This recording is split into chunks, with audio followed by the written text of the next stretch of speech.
Tuesday, February 17th. Anderson? Barlow? Boner? Brennan? Here. Case? Present. Cooper? Crago? Here. Crum? Present. Dockstetter? Here. Driscoll? Aye. French? Here. Guru? Here. Hicks? Here. Hutchings? Here. Ide? Here. Jones? Here. Cole? Landon? Here. Larson? Here. Love? Here. McEwen? Here. Nethercott? Here. Olson? Here. Pappas? Pearson? Here. Rothfuss? Here. Salazar? Here. Schuler? Here. Scott? Here. Steinmetz? Here. Anderson? Excused. Barlow? Excused. Cooper? Excused. Cole? Excused. Pappas? Excused. President Beitman? I'm here. Mr. President, 25 present, 6 excused. Thank you, Ellen. Today's prayer by our good friend, retired Reverend Richard Gilbert. Yeah.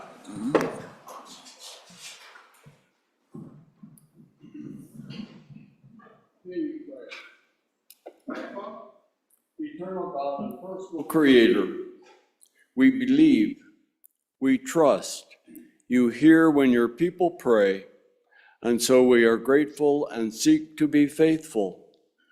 Our forefathers and our foremothers sought you in prayer, and their prayers still speak to our daily lives. Governor C.J. Doc Rogers in 1953 prayed, asking you to give hope and courage when the trail is dim, lighten burdens, and bless in labor.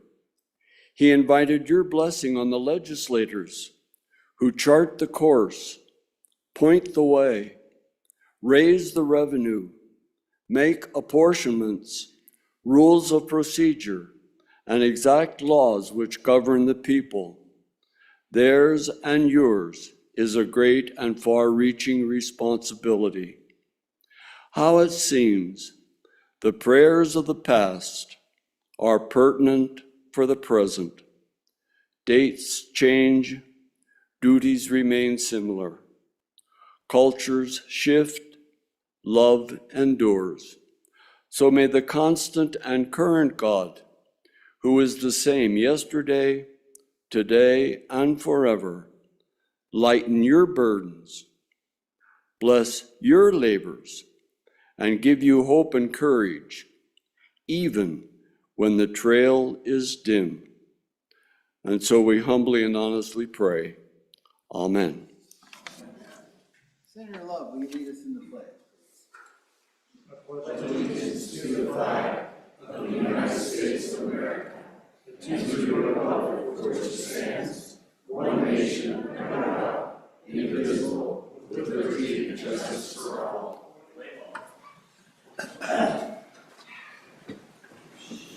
All right. Reading, correction, and approval of journal. Will the reading clerk please read the journal committee report? Mr. President, the Journal Committee reports that the Journal of Monday, February 16th, 2026 has been read and recommends that it be approved. Senator Crum, Chairman. Thank you. Are there any objections? There being none, the report is adopted. All right, new business. We have a PA of the day. PA of the day is Jennifer Ferrari. I hope I said that correctly, from Casper. Thank you so much for being with us today, Jennifer. And I have a certificate for you if you want to come on down and grab it.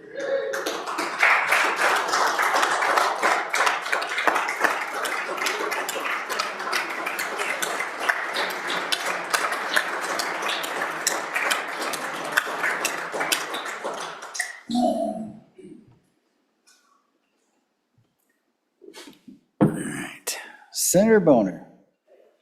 Thank you, Mr. President. I have privilege of the floor. Of course, floor is yours. Okay, thank you, fellow senators. We have a special guest with us here in the North Gallery. Former Representative Aaron Clausen is with us today, so if he could stand up so we can all see him. Let's go ahead and welcome him to the Senate.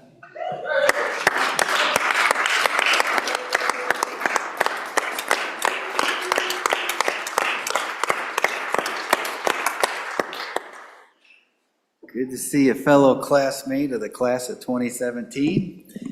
Speaking of that, fellow classmate of 2017, Senator Olson. Mr. President, privilege of the floor. Floor is yours. All right, over here on the south side of the gallery, go ahead and stand up, Ella and students. This is the We the People group from Cary Junior High. It's comprised of 7th and 8th graders, and they are here checking out what we do, and they're gonna spend the day with us. And they haven't yet done a competition yet, so this is all pretty new to them, but hopefully it helps them in their competition, Mr. President. All right, well, welcome to the Senate.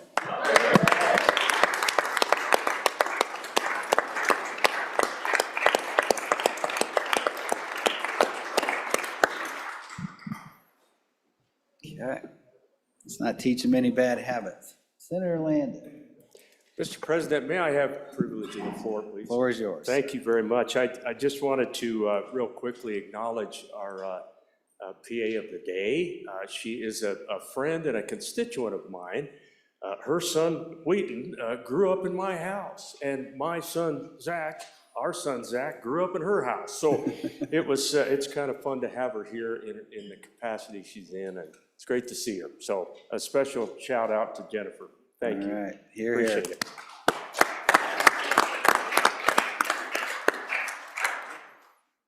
All right, where are we at here? Today in Wyoming history, on this day in 1870, Esther Hobart Morris was appointed as the first female justice of the peace in the United States, serving in South Pass City, Wyoming. Go South Pass City. Good stuff. Quote, Fremont County's in the house and fired up today. Quote of the day, energy and persistence conquer all things, Benjamin Franklin. And the bad dad joke of the day, I had a dream last night that I was a muffler. I woke up exhausted. That one was bad. Kelly, if you can hear me, let's do better tomorrow. Announcements. Drafts for third reading amendments are due to legal upon completion of second reading of the budget bill. Approval of amendments are due by 10 a.m. Wednesday. Takes care of new business. Ooh, we got a stack here. Introduction of House bills. House Bill 3, first reading of the bill.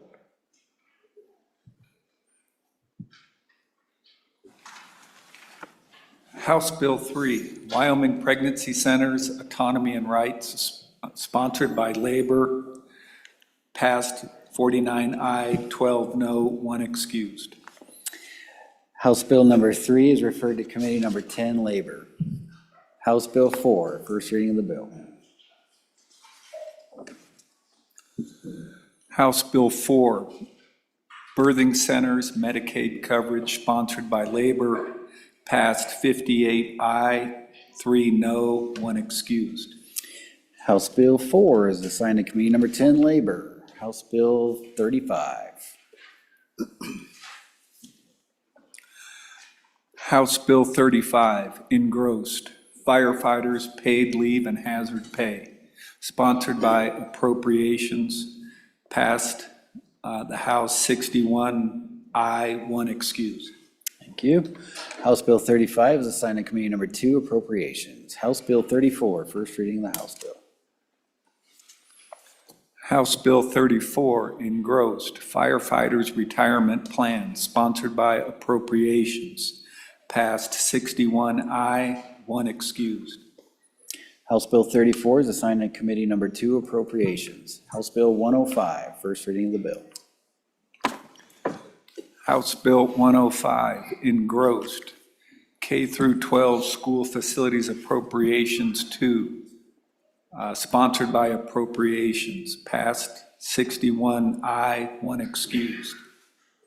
House Bill 105 is assigned to Committee Number 2, Appropriations. And House Bill 107, first reading of the bill.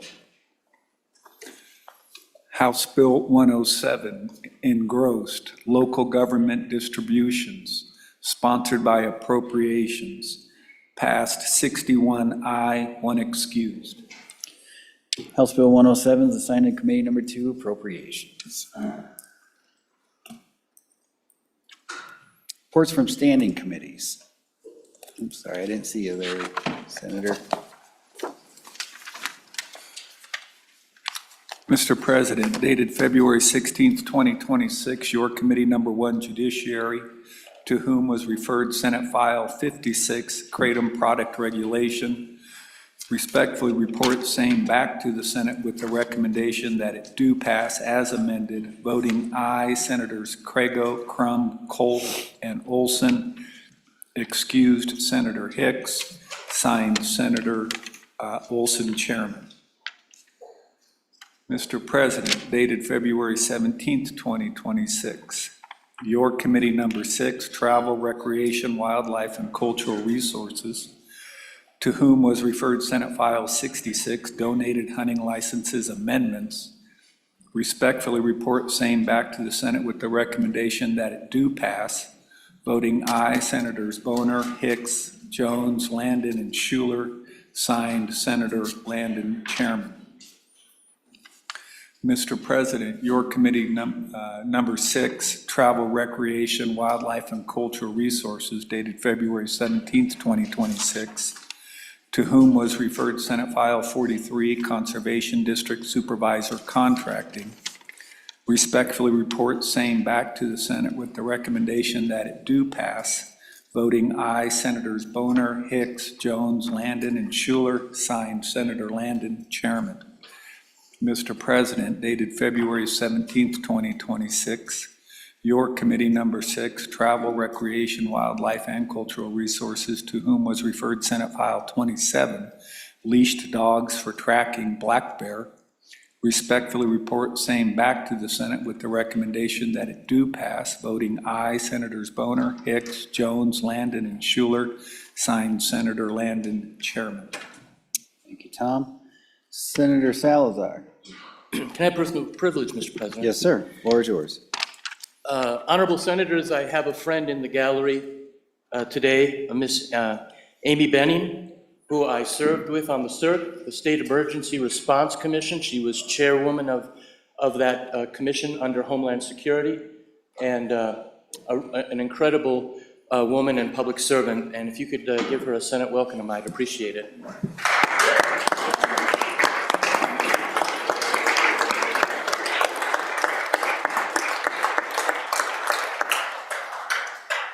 Welcome to the Senate, and thank you for your service to our state.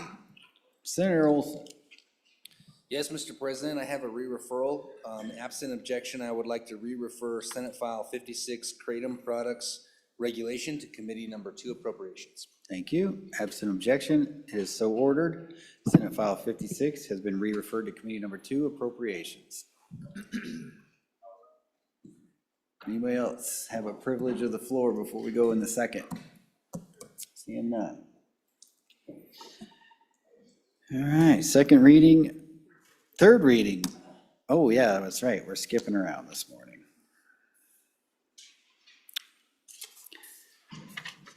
Madam Majority Floor Leader, looks like we have a consent list. Yes, Mr. President, I move third reading consent list, which is as follows.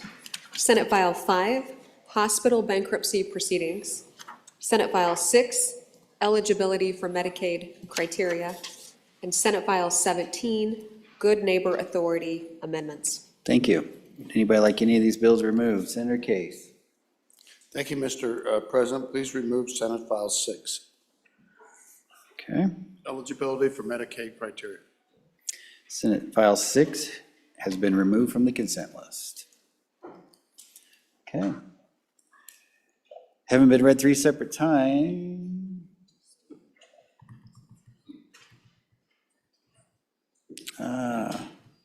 Yeah, I want to just do regular third at this point? Okay, Chief Clerk wants to just do regular third, so we'll just do that. So, thanks, good try though, Madam Majority Floor Leader. Okay, so we'll go in a regular third reading. We'll take them in numerical order. Senate File 5, third reading of the Senate file. Senate File 5, Hospital Bankruptcy Proceedings, an act relating to counties, sponsored by Labor.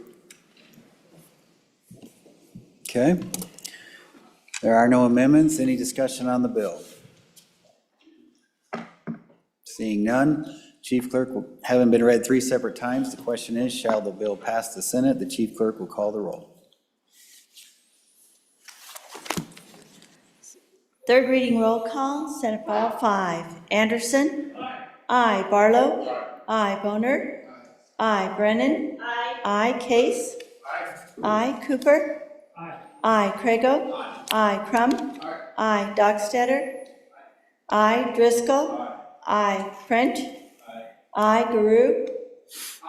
Aye. Hicks? Aye. Hutchings? Aye. Aye. Jones? Aye. Cole? Aye. Landon? Aye. Larson? Aye. Love? Aye. McEwen? Aye. Nethercott? Aye. Olson? Aye. Pappas? Aye. Pearson? Aye. Rothfuss? Aye. Salazar? Aye. Schuler? Aye. Scott? Aye. Steinmetz? Aye. President Beitman? Aye. Aye. Closing vote? Closing vote closed. Senate File 5, 31 aye. Senate File 5, having received the affirmative vote of the majority of the members elected to the Senate, Senate File 5 is passed the Senate. Senate File 6, third reading of the Senate file. Senate File 6, Eligibility for Medicaid Criteria, an act relating to medical assistance and services, sponsored by Labor. Discussion on the bill. Senator Case. Mr. President, thank you very much. Mr. President, I don't really think this bill is necessary. Wyoming has very strict criteria for Medicaid. I've tried to liberalize that criteria, and I wish I'd been successful, but I haven't been. And as a consequence, there are a lot of working mothers with children that aren't receiving services and have no likelihood of getting services from the state of Wyoming. This bill seems to double down on saying the door is closed, the door is closed, the door is closed, the door is closed. And the door has been closed. I have not been successful to open it, and I find this kind of flat-in-your-face statement that this is our criteria, this is our criteria, this is our criteria, don't come again. I will come again. And thank you, Mr. President. Thank you. To further discussion, Senator Landon. Mr. President, thank you very much, and I appreciate the good senator from Fremont County pulling this bill for just a minute. Sitting through committee of the whole on this one, I kept wondering what problem this was trying to fix. Wyoming has the lowest Medicare fraud rate in the country, and that's because the state Senate has invested properly in the tools that it takes and the personnel that it takes to make sure of that. So it's not a case of fraud. So what happens then with a bill like this, the tighter and the tighter and the tighter it becomes, what ends up happening, it hits our healthcare professionals. It hits the hospitals particularly hard because if they accept any federal money, they have to accept people at the door of the emergency rooms, right? And so if they don't meet any one of these criteria, or specifically how strict this is, then the hospital gets no reimbursement. So I'm just trying to figure out what we're trying to fix here. We already run a huge deficit in those emergency rooms out across our hospitals in the state because a lot of folks don't have the wherewithal to pay. So I guess maybe a little bit of discussion on this front. What problem are we trying to fix here? Thank you, Senator. Senator Scott. Mr. President, let me see if I can respond to that. problem we have in our statutes, we have control in the statutes, and the providers that can provide Medicaid services are set forth in the Title 42 it is that governs the Medicaid program. But we are singularly don't have any provisions in there as to what the eligibility is, what services are we going to provide. We have, Mr. President, on the Medicaid expansion that came with the Obamacare bill, we have a specific non-codified provision in, I think it's the 2013 session laws, that says that we can't do that without the consent of the legislature. But there is nothing that says we can't do other expansions without the consent of the legislature. Frankly, Mr. President, the executive branch has been quite good about not doing expansions without getting legislative consent. But this codifies that. It also limits the people who can come on to Wyoming residents, so we don't take care of too many from Colorado and places like that. It limits it to US citizens with a few exceptions that are very much needed. I don't think it's going to have much practical effect on the hospitals. They will get, the things will work just as they are right now. The practical effect is that in the future, it's very clear that if the feds do some kind of an expansion that we're eligible for us to do it, we have to pass a statute. And I think that's the way it should be. This is, second to education, the largest expenditure that the state government makes, and there ought to be legislative control of it, because once you've bought in, you buy into the budget whether you like it or not. You can't control it like how large the Medicaid budget is, because if you overspend, it just comes back and gets you the next year. So, Mr. President, this is, we tried this a number of years ago and tried it by defining, going to put the full eligibility in, and that proved to be too much of an undertaking and couldn't get it done. This is a much better procedure by freezing it at a date certain, and any expansion beyond that has to have legislative approval. It's just good government, Mr. President. Thank you, Senator. Anybody else? Senator Hutchings. Just an FYI, Mr. Chairman, the Department of Health did have a good say in getting this bill drafted for our approval during the committee. Thank you. Thank you, Senator. Anybody else wish to speak on the bill? Anybody else? Seeing none? Senate File 6, having been read 3 separate times, the question is, shall Senate File 6 pass the Senate? The chief clerk will call the roll. Third reading roll call, Senate File 6, Anderson. Barlow. Boner. Brennan. Case. No. Anderson. Aye. Cooper. Aye. Crago. Aye. Crum. Aye. Dockstetter. Aye. Driscoll. Aye. French. Aye. Garou. No. Hicks. Aye. Hutchings. Aye. Aye. Jones. Aye. Cole. Aye. Landon. Aye. Larson. Aye. Love. Aye. McEwen. Aye. Nethercott. Aye. Olson. Aye. Pappas. Aye. Pearson. Aye. Rothfuss. No. Salazar. Aye. Schuler.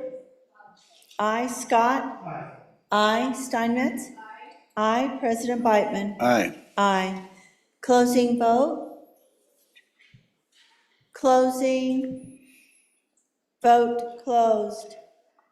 Senate File 6, 28 aye, 3 no. Senate File 6, having received the affirmative vote of the majority of the members elected to the Senate, Senate File 6 has passed the Senate. Senate File 17, third reading of the Senate file.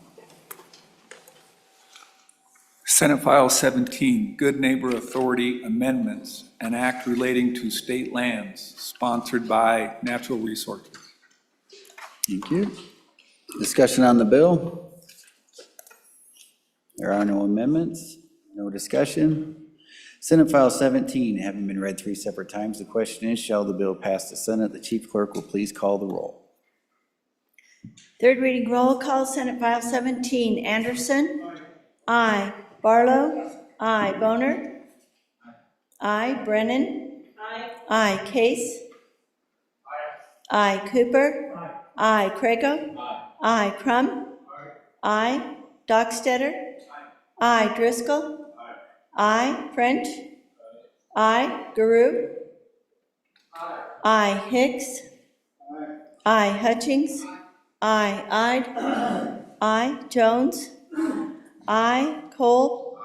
Aye. Landon? Aye. Larson? Aye. Love? Aye. McEwen? Aye. Nethercott? Aye. Olson? Aye. Pappas? Aye. Pearson? Aye. Rothfuss? Aye. Salazar? Aye. Schuler? Aye. Scott? Aye. Steinmetz? Aye. President Beitman? Aye. Aye. Closing vote? Closing. Vote closed. Senate File 17, 31 aye. Senate File 17, having received the affirmative vote of the majority of the members elected to the Senate, Senate File 17 has passed the Senate. Senate Joint Resolution 1, third reading of the joint resolution.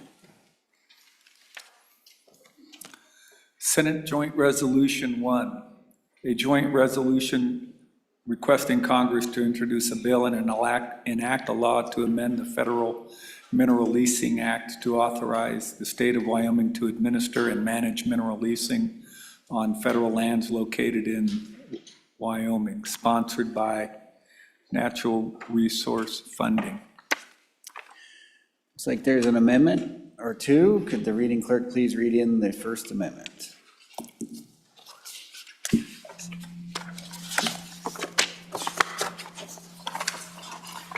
Senate Joint Resolution 1, third reading, amendment number 1, page 10, lines 14 through 18. Senator Ide. Thank you, Mr. Chairman, or Mr. President, excuse me. Let's see if I can get this right here.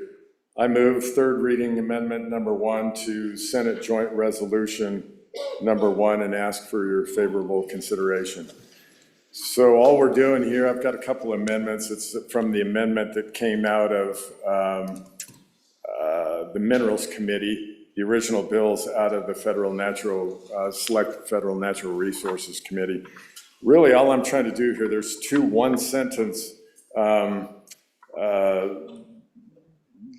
parts of this amendment that came out of Minerals. And the first one that we'll address right here is in Section 1, Romanet 2. And what it says is preserve mineral ownership of the lands and the underlying mineral estate. I just don't think it's necessary that we include that in there. I don't think we need to forfeit that language. Our act of admission still says that we came in on equal footing with the original states.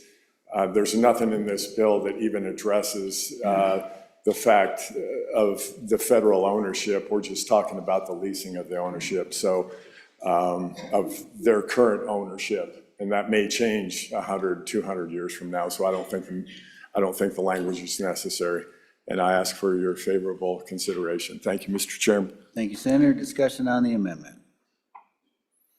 Seeing none, we're voting on third reading amendment number 1, the Senate Joint Resolution 1. All those in favor say aye. All those opposed say no. Chair's in doubt. All those in favor, please stand.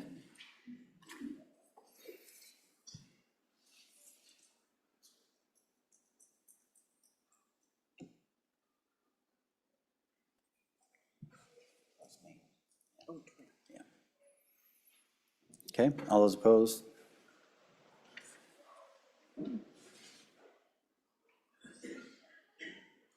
More than 12. Okay, that amendment has failed. Third reading amendment number 2. Will the reading clerk please read in the amendment? Senate Joint Resolution 1, third reading amendment number 2, page 10, lines 14 through 18. Senator Ide. Thank you, Mr. President. Here again, this is just a one-line sentence here, or one-line paragraph or one-sentence paragraph. Senator, could you move it, please? Oh, I'm sorry, Mr. President. I move third reading amendment number 2 to Senate Joint Resolution 1 and ask for your favorable consideration. Thanks for the correction. Thank you. Back to this amendment, it reads in section 1, Romanet 3, which was right underneath the last one we had, says, the sentence says, require state administration to be consistent with applicable federal laws unless otherwise expressly provided by Congress. And I've been in here long enough, you guys kind of all know that, you know, we're a sovereign state, and a lot of times those federal laws are questionably unconstitutional. We got a lot of three-letter agencies that I have a hard time finding where they get their enumerated powers for those in the U.S. Constitution. I think we just stick to not referencing federal laws that may be inconsistent with the U.S. Constitution, the supreme law of the land. So I ask for your favorable consideration on this amendment. Thank you. Thank you, Senator. Discussion on this amendment. Seeing none, we're voting on third reading amendment number 2 to Senate Joint Resolution 1. All those in favor, please say aye. All those opposed, no. Sounds like the same people, unless you want to call a division, Senator. Division being called. All those in favor, please stand.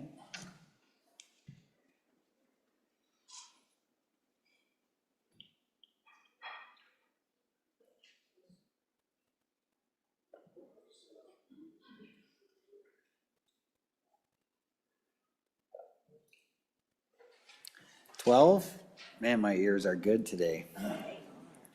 All those opposed, more than 12. Thank you. That amendment has failed. We are back on the bill. Discussion on the bill. Discussion on the bill. Senate Joint Resolution 1, having been read 3 separate times, the question is, shall the bill pass the Senate? Chief Clerk will please call the roll. Third reading roll call, Senate Joint Resolution number 1, Anderson. Aye. Barlow. Aye. Boner. Aye. Brennan. Aye. Case. No. Cooper. Aye. Prego. Aye. Crum. Aye. Dockstader. Aye. Driscoll. Aye. French. Aye. Garou. Aye. Hicks. No. Hutchings. Aye. Ide. Aye. Jones. Aye. Cole. Aye. Landon. Aye. Larson. Aye. Love. Aye. McEwen. Aye. Nethercott. Aye. Olson. Aye. Pappas. Aye. Pearson. Aye. Rothfuss. Aye. Salazar. Aye. Schuler. Aye. Scott. Aye. Steinmetz. Aye. President Beitman. Aye. Aye. Closing vote. Closing. Vote closed. Senate Joint Resolution number 1, 29 ayes, 2 noes. Senate Joint Resolution 1, having received the affirmative vote of the majority of the members elected to the Senate, Senate Joint Resolution 1 has passed the Senate. Senator Rothfuss. Thank you, Mr. President. Mr. President, I'm going to make a motion in a second that will be non-debatable. Prior to that, I'd ask for a privilege of the floor to describe what it does. Floor is yours, sir. Thank you, Mr. President. Mr. President, on second reading, we've obviously got the budget bill. One of the amendments that we'll have on the budget bill might lead to a relatively short second reading on the budget bill. And the way the language in our rules is currently structured, the deadline for submitting third reading amendments on the budget is the end of second reading on the budget. So if we have a particularly short second reading on the budget, that constrains the chamber to have a very near deadline on third reading. So the motion that I'll be making will suspend that rule and change it such that it would be the later of 5:00 p.m. or the conclusion of second reading. So if second reading actually goes longer, we would still hold to that. But basically, the earliest deadline we would have would be 5 p.m. if we suspend the rules and accept this. That just gives us a reasonable deadline. That was actually previously the deadline in prior years. It's just that we changed it. We didn't anticipate a very short second reading, and so the rule is not appropriate for today. So, Mr. President, I could yield momentarily and see if there's any discussion prior to this, because as I said, it will be a non-debatable motion. So I want to make sure that we're addressing it prior to the motion. Let's do that. It's non-debatable, so any other privileges? Senator Barlow. Thank you, Mr. President. Just to clarify, the submission of the amendment request, the time would be the not 5 or the end, but the approval stays the same. Is that accurate? Thank you, Mr. President. Any more? Yes, he says yes. Okay. Up, Senator Hicks. Mr. Chairman, and so I just want to make crystal clear, regardless of when we finish second, if we pass this, so let's say we finish second at 1 o'clock today, we have till 5 o'clock to get our amendments in. That's correct? Just wanted to make that crystal clear. Thank you. Thank you. All right, Senator Rothfuss, do you want to make that motion? Thank you, Mr. President. Mr. President, in accordance with Senate Rule 1-3, I move that the Senate suspend its Joint Rule 14-1 M, Romanet 3, Paragraph A, to extend the deadline for submission to the legislative attorneys of third reading amendments on the budget bill to the later of 5 p.m. or the end of second reading on the budget bill.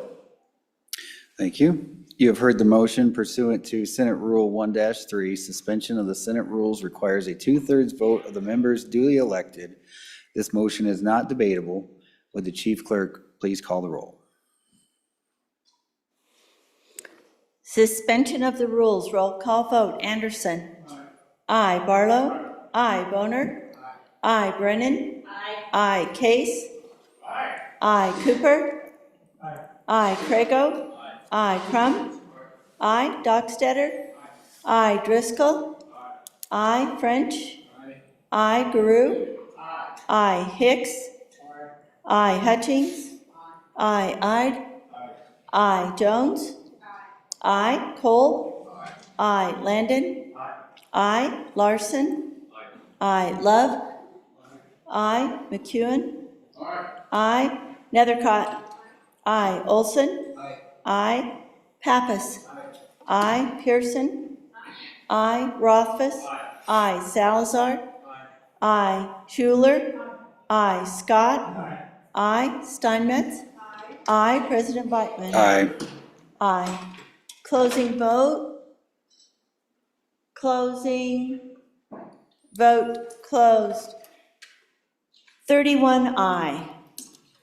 By your vote of 31-0, joint resolution, or joint rule 14-1M, Romanet 3, paragraph A is suspended for the purpose of extending the deadline for submission of third reading amendments on Senate File 1 to the latter of 5 p.m. or the end of second reading on the budget bill. Senator Crum, I thought I saw a famous new minted wide receiver sitting up above your head. So you have a privilege of the floor. Privilege of the floor. The floor is yours, sir. Thank you. A couple people I'd like to introduce. A good friend of mine, I can't quite see him, but I know he's up there, John Contos, who is the immediate past chair of the largest and best rodeo in the world. So All right. John's up there somewhere.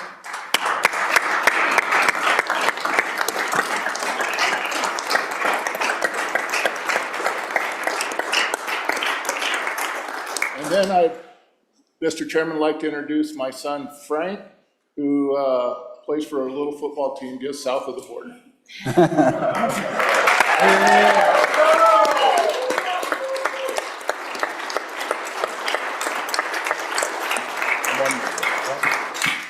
And Mr. Chairman, another dear friend of mine from the land of the Kissing Rocks and also from the Gem City, Bruce Pivick. All right.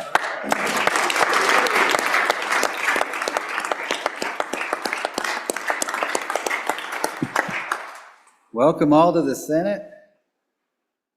Congratulations, Frank, on that wonderful catch. That is going to be one of the most iconic catches since Lynn Swan, for sure. Senator Love.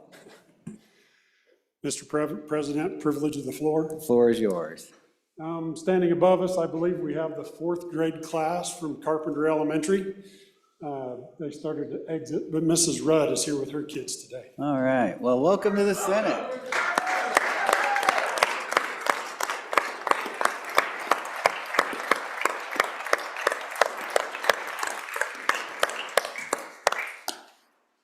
Senator Nethercott.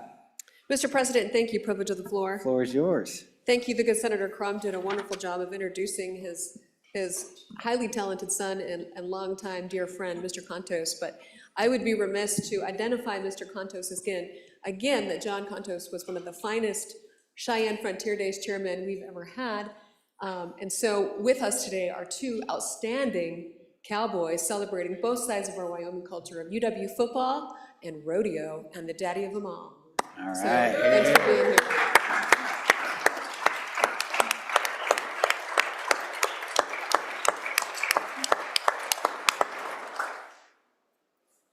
Senator Guru. Thank you, Mr. President. Privilege of the floor. Floor is yours. Thank you, Mr. President.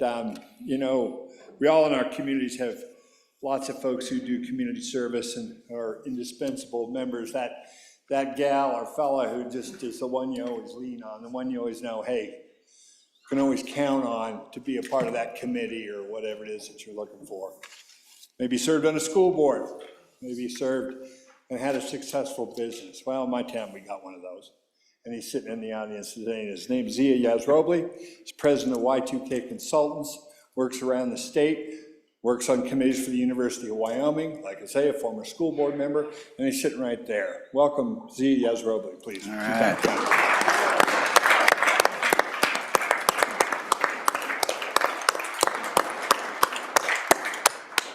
Welcome to the Senate. Senator Love. Mr. President, privilege of the floor. The floor is yours. We have Alicia Mashaw here from the Senior Center in Pine Bluff and Burns, Wyoming. Thank you very much for leading the way for our seniors and helping feed the community. All right. Well, welcome to the Senate.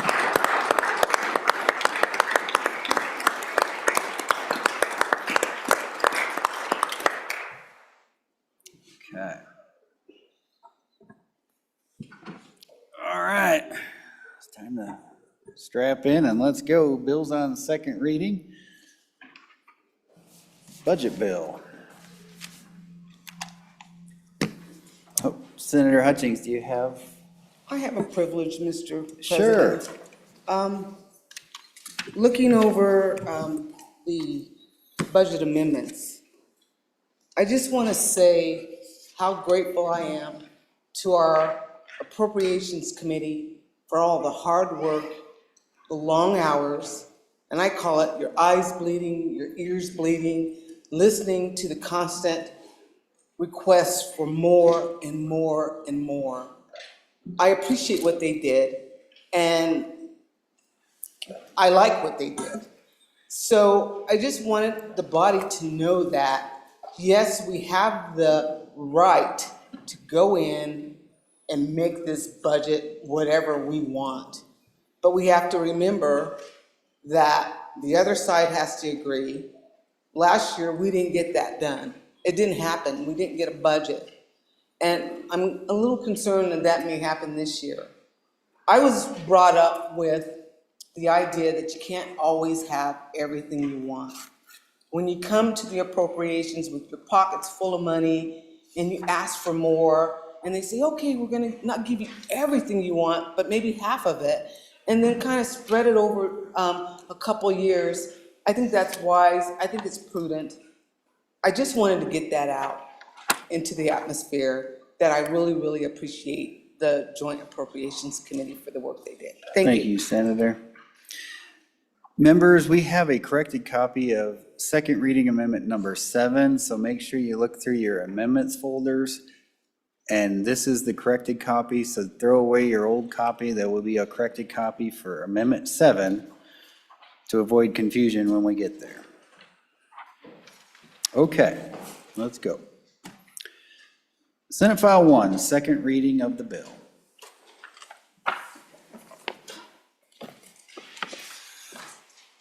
Senate File 1, General Government Appropriations, sponsored by Appropriations. Thank you.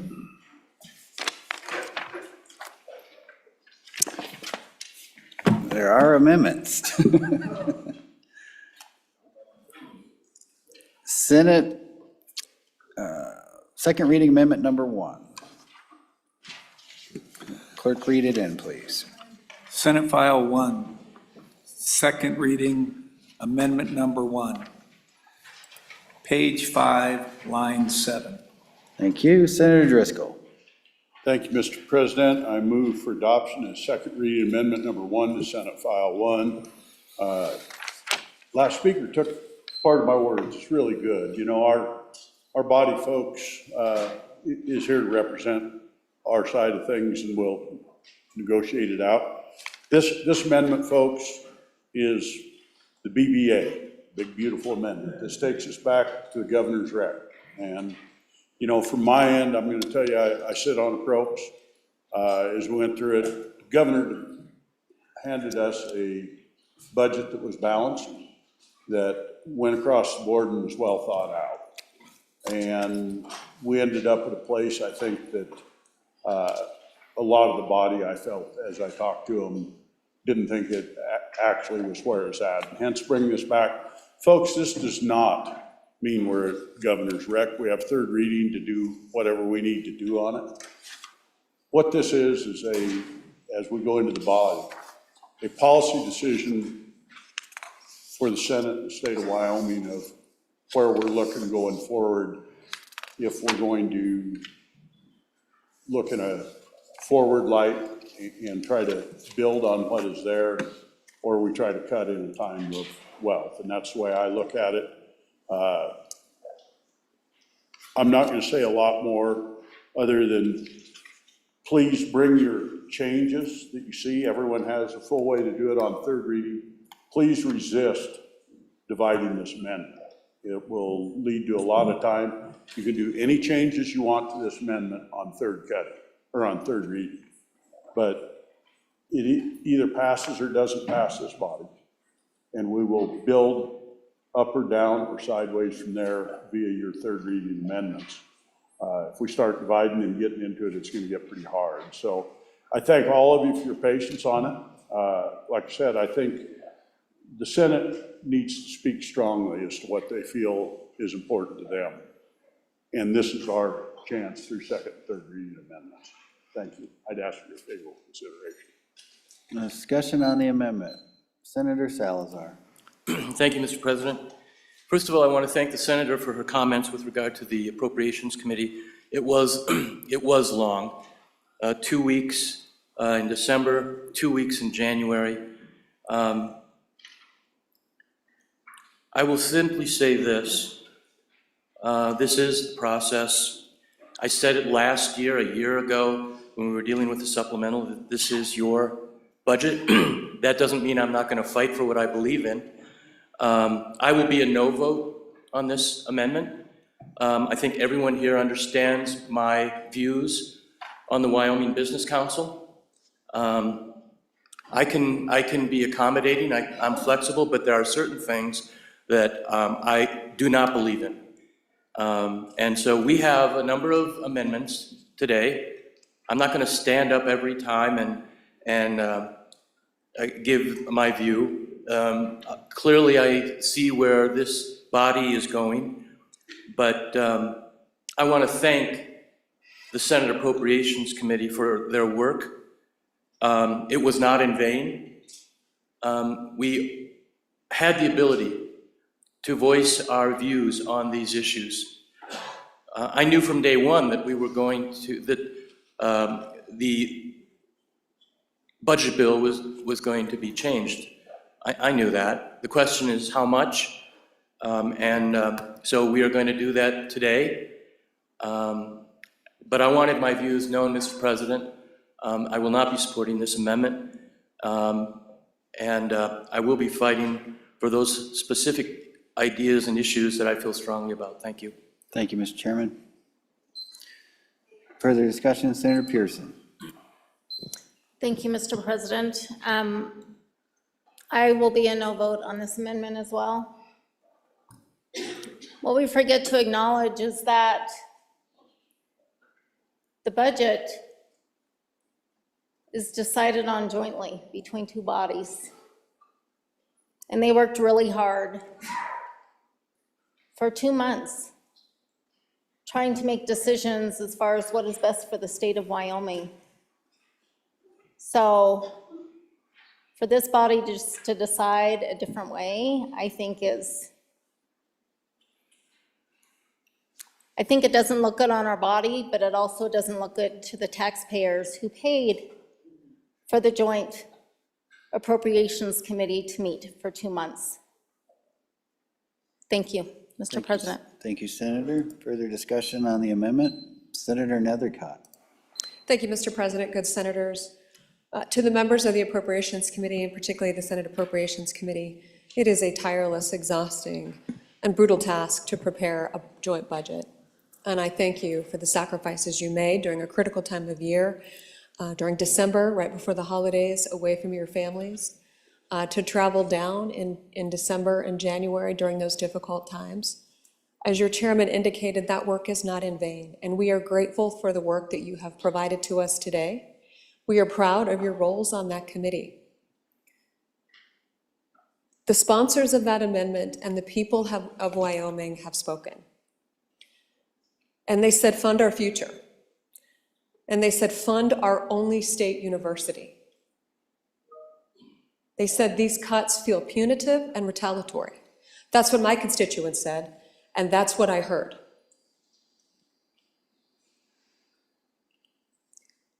This budget amendment restores it back to the Gov's rec, which has always been a conservative budget. The people of Wyoming can be very proud that we have a balanced budget, and this budget is balanced, with robust savings for our future. And investing in that is what our constituents demand and need. And so I think this amendment before you reflects the will of the people and an investment in Wyoming's future. It acknowledges the work that has been done and the gratitude we express to the Senate appropriators. I urge your aye vote, understanding that the budget process is one of deliberation between both bodies and full membership of both bodies of this House and this Senate.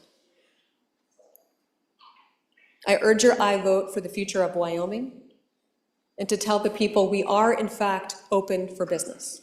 Thank you, Mr. President. Thank you, Senator. Further discussion? Senator Crum. Thank you, Mr. President. And first of all, thank you to the Joint Appropriations Committee. You guys worked tirelessly on behalf of all of us, so thank you for that. I am voting for this amendment. It does some things that I think gets us in the right spot. It gives us a bill that we can all work together. I think the current proposed bill, it was real difficult for some of us to work. I think this gives us a bill that we can work together. It restores funding to the University of Wyoming. It corrects the technology issues out there that gives us the ability to keep up in technology for safety, security, for efficiencies. And it also brings us and lets everybody know that Wyoming is open for business. Well, we need to work together to define what that means and how we go about it. It allows us time and energy to do that. So I am an aye vote for this, Mr. President, and I would call for the question. Senator Pappas would like to be heard. Senator Thank you, Pappas. Mr. President, for the opportunity to weigh in on this as well. I too urge an aye vote on this amendment. I do, as everyone has said, appreciate the hard work of the committee.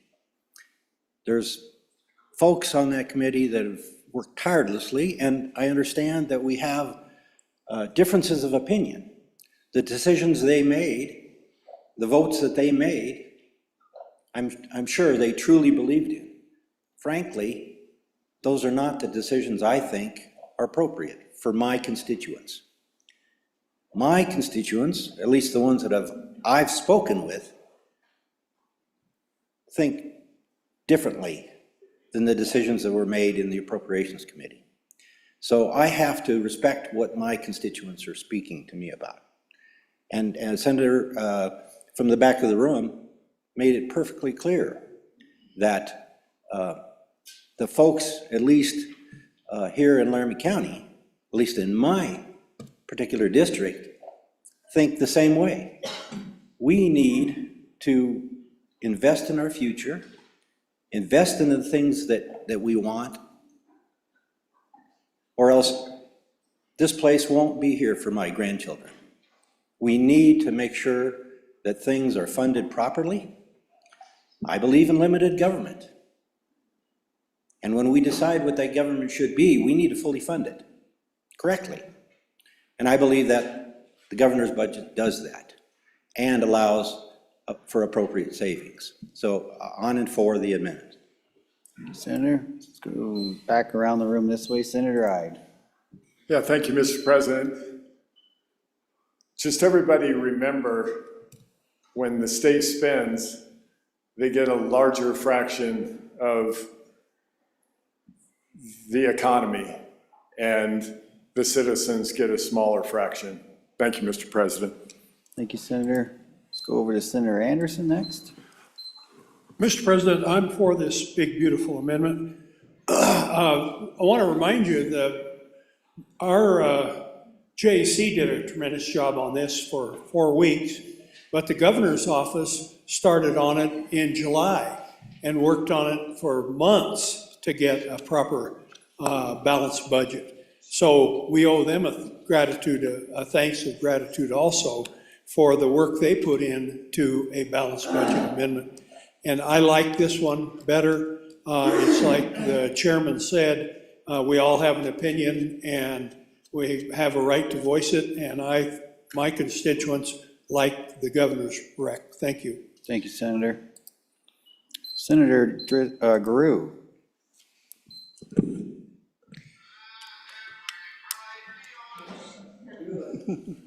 It's Frank's world, we just live in it. Thank you, Mr. President. On and for. What is a budget? We talk in platitudes on this floor, but in a budget, Mr. President, we express our values. Values for the state of Wyoming for the next 2 years. As a member of your Joint Appropriations Committee, I appreciate all the nice comments, and we did work very, very hard. But the work's not over, and I want to make sure that we all understand it very clearly. With passing this amendment, the work actually begins. Does passing this budget mean that we don't listen to the other body down the hall? Absolutely not. We still must come together in a conference committee and work out our differences. Does this mean the governor somehow is shut out of the process? No. His team put together this budget, did so, as the good senator just mentioned, with deliberation, worked hard, sent out messages to every department.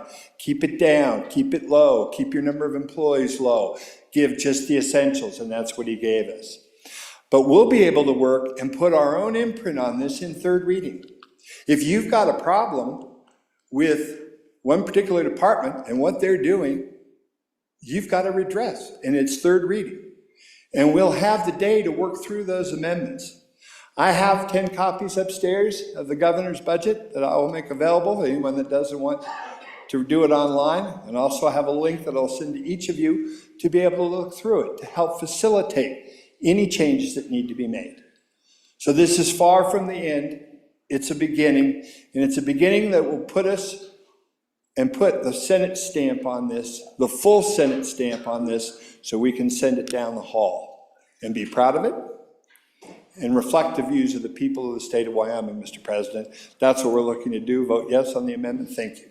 Thank you, Senator Grew. Let's go to Senator Scott. Mr. President, I'm in the boat of people that think that some of the things that the Appropriations Committee has done were correct, and some of the things that they have done need to be corrected.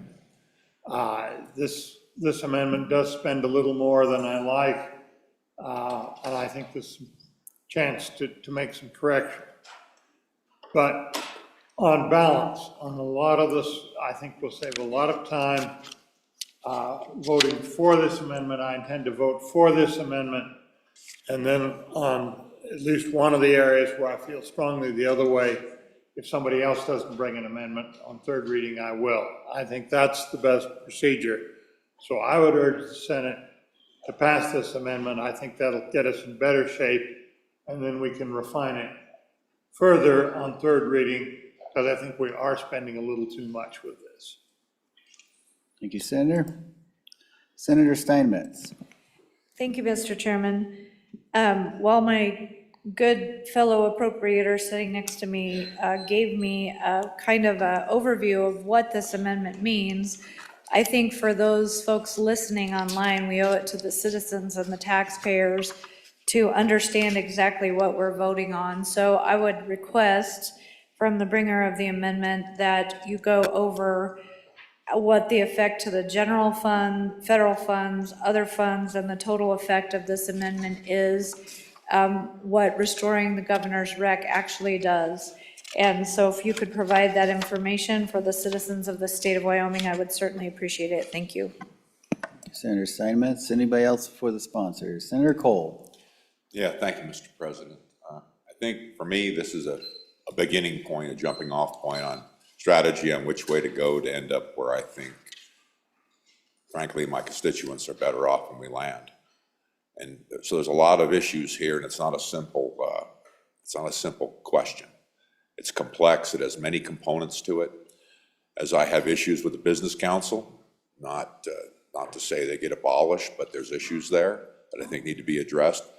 Wiping them out at wholesale levels maybe not be the best way of going about that. But with this amendment that we're now talking about, my strategy would be as I support this because it gives a chance for the outcome, in my mind, to be more balanced with what I think we need to be at the end.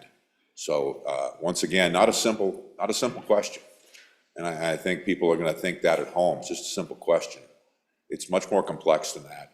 My reason for voting yes is to get to the end point where I think we're better off, and that's a complex issue unto itself. I won't elaborate, but that's the reason for my yes vote, Mr. President. Thank you, Senator. Anybody else wish to speak before the sponsor? All right, Senator Driscoll for your second time. Mr. Chairman, thank you for my second time. First, I'd like to give a huge thank you to Chairman Salazar, because this is somewhat unusual to have someone from the committee stand up without just voting against the budget. And he told our committee to do what we thought was right. And I'm gonna tell you, that takes a lot. It's pretty easy for him to put a thumb on us and say, you're gonna stand together and support it. And some of us didn't totally believe in it. I thank him for that. I thank all of you on the floor for coming to me and saying, we think it went a little far. And so I stood up, that's why this came. As has been mentioned, this is not the end of the road. You have third reading, you can back this up exactly to where, if this body thinks it's right to go back to where we came out of the pros, it can be done. Bring amendments. We're gonna come with a Senate position, and we're gonna defend that Senate position when we go to the other side of the aisle. I can assure you it won't look exactly like any of us think it will. To answer the questions from a very high level of the good senator from Goshen County, really we're about $3 million difference from where the governor's recommendations are at. $3 million, folks. 3 million's above it, not below it, 3 million above. It deals with 4 main areas, and these are the areas, the reason this amendment came, and they're all areas that we're gonna be debated on third. The 4 areas are tech areas, it's about $4 million. We've got half of the tech across the state, $4 million. Salaries for state employees, and I'm gonna stand here and blandly say, bright line. I think our state employees do a great job, and they deserve to be paid a reasonable amount. That's part of the reason I'm here. I did not, in good faith, be able to look employees in the eye and say, we think you should be paid on 5-year-ago pay scales or 6 years ago. So we're gonna make that decision on the floor. It's not my decision, it's yours. University of Wyoming, roundly got hit. They thought we overdid UW. We're gonna make that decision on third reading where we're at. Business Council, the same. Those are the key areas, folks. The rest of it, there's some ups and downs, but it's normal stuff. This body has a chance to say, this is our budget. It's not just an appropriations budget, and in the past, it's been pushed over and down on you. Our chairman has allowed us to say, Senate position. Let's have a rigorous debate on our amendments. Let's come up with a budget that as a group, we all support. Let's do the right thing policy-wise for the state. And let's put the Senate in a position that we believe in. And by the way, some of us are gonna like what happened, some aren't. We all do. That's what we did in the ropes while we were there.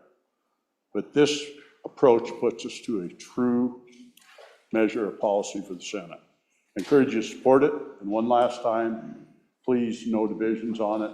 I ask all of you to resist anybody that tries to divide this. Do what they want to do for changes on third. Thank you.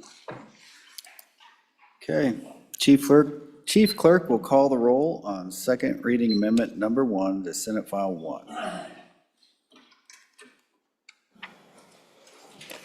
Second reading amendment number 1, roll call. Anderson? Aye. Barlow? Aye. Boner? No. No. Brennan? Aye. Case? Aye. Cooper? Aye. Craigo? Aye. Crum? Aye. Dockstader? Aye. Driscoll? Aye. French? No. Guru? Aye. Hicks? No. Hutchings? No. Ide? No. Jones? Aye. Kolb? Aye. Landon? Aye. Larson? No. Love? Aye. McEwen? No. Nethercott? Aye. Olson? Aye. Pappas? Aye. Pearson? No. Rothfuss? Aye. Salazar? No. Schuler? Aye. Scott? Aye. Steinmetz? No. President Beitman? No. No. Closing vote. Closing. Vote closed. Second reading amendment number 1, 20 aye, 11 no. Second reading amendment number 1 has been adopted. Was that 20 to 11? Okay, 20 to 11. Second reading amendment number 2, will the reading clerk please read it in? Senate File 1, second reading, amendment number 2, page 5, line 7. Thank you, Senator Boner. Thank you, Mr. President. I move second reading amendment number 2, Senate File 1, ask for the body's favorable consideration. Ladies and gentlemen, this is an old friend from last year, and comes at the request of your local law enforcement and first responders that are out there throughout our state, helping citizens who get stuck in a tight spot through your Search and Rescue Council. So the overall trend has been more and more requirements for your first responders to go out and help folks who are stuck in the wilderness as we continue to succeed in drawing people to our state for our tourism opportunities. Those costs increase and the number of missions increases. Conversely, when some of the revenue sources that they have been depending on, say, voluntary donations from hunting and fishing licenses and ATV sticker programs, that has taken a hit. They've seen about a 30% reduction over the past 5 years, over $117,000 less revenue coming in from those voluntary donations. So what this does is it goes into the Office of Homeland Security within the governor's office, and it provides $800,000 over the biennium to help with this basic function of government.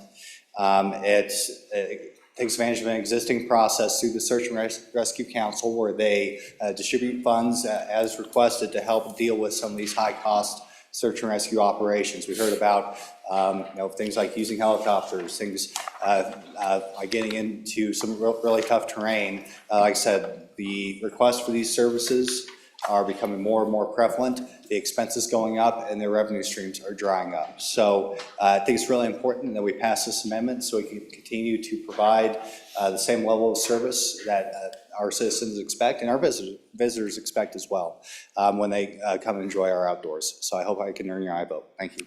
Thank you, Senator. Discussion on the amendment. Discussion on the amendment. Senator Barlow.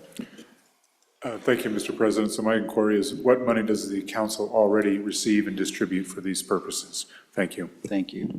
Any more questions before the bringer of the amendment? Senator Larson. Mr. Chairman, I'm trying to find my notes from JAC, and I think I see that their fund has 1.8 million in there. If I'm wrong, somebody should let me know, but I think there's plenty of dollars there. Their expenditures in 23-24 was 574,000.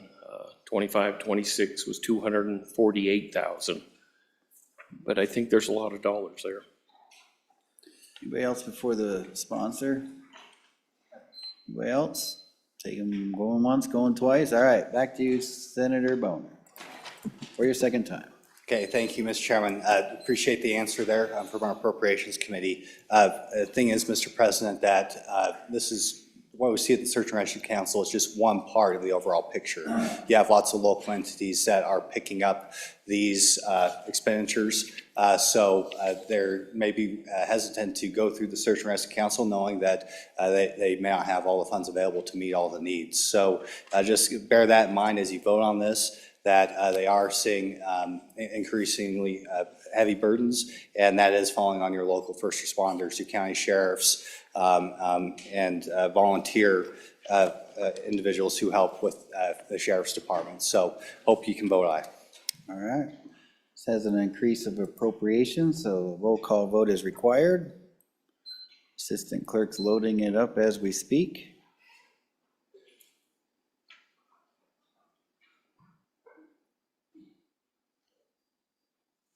We're voting on second reading amendment number 2 to Senate File 1. The assistant clerk will call the roll. Senate File 1, second reading amendment number 2. Anderson? No. Barlow? No. Boner? Aye. Brennan? No. Case? No. Cooper? No. Crago? Aye. Crum? No. Dockstetter? No. Driscoll? No. French? No. Guru? No. Hicks? No. Hutchings? No. Ide? No. Jones? No. Kolb? No. Landon? No. Larson? No. Love? No. McEwen? No. Nethercott? No. Olson? No. Pappas? No. Pearson? No. Rothfuss? No. Salazar? No. Schuler? No. Scott? No. Steinmetz? No. President Beitman? No. No. Closing vote. Closing vote closed. Second reading amendment to Senate File 1, 2 aye, 29 no. Second reading amendment number 2 has failed. We're on second reading amendment number 3. Will the reading clerk please read it in? Senate File 1, second reading, amendment number 3, page 5, line 8. Senator Hicks. Mr. President, I move second reading amendment number 3 to Senate File number 1 and would ask for your favorable consideration.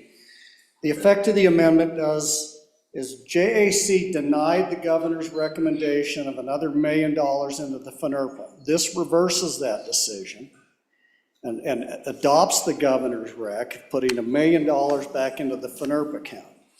The other thing that JAC did was they also added language that the FNRPA account could only be utilized for the purposes of litigation.